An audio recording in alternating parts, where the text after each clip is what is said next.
Well, I feel a lot about that because my dad, who's 92, until maybe 6 months ago, you'd see him, you'd think he was 70, and since then he's really gone downhill. So, and he has Lou Gehrig's disease, ALS, and the first thing that went is his ability to talk, and it really bothers him. So I know he's not a happy camper, and he's adjusting, but there was sometimes I can just see. I mean, one time I was there with my sister, and we, put him in. He wanted to sleep, but so we closed the door, and then we heard him crying in there, and it was like, I don't know. In one way, it's a sad thing because I don't want to say we should just let him die, but I think he'll be happier when he is.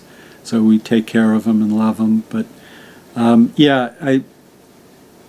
I would encourage people to have a living will, because being maintained on a machine does not seem like the right thing to me. People have their own beliefs, and that's really up to them, and I honor and respect.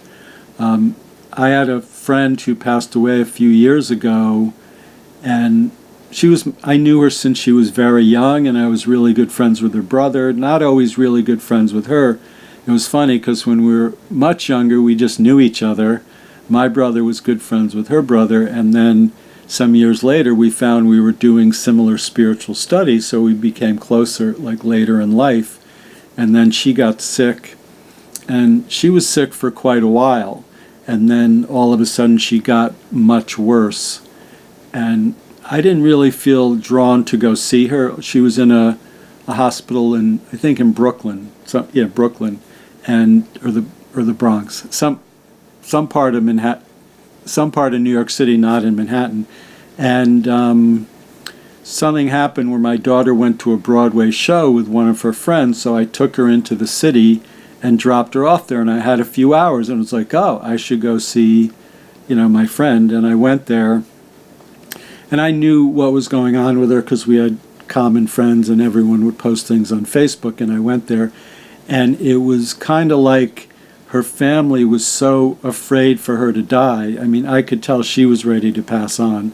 And, I went there, and she was very weak. A lot of times she couldn't even talk. She asked me to work on her, so I did some energy balancing, and I could see she started to feel much more relaxed and better. And it was funny because her mom wanted me to leave, and I knew her mom since I was a little kid, but her mom wanted just family to be there. And this woman reached up and grabbed my arm and said, "Stay," in this very powerful voice from this very weak place. So I stayed with her. But I knew, and even our friends were online saying, oh, she's not doing very well. And then after I was there, I said, she is doing very well. She's getting ready to pass. And I knew with what I did, and I said a prayer and held the spiritual light there for her, that she was going to pass pretty soon, and she did. But she went into this peacefulness inside and accepting that, and was able to kind of do what she needed to do, regardless of her family just kind of urging her, spiritually and psychically to stay there and stuff.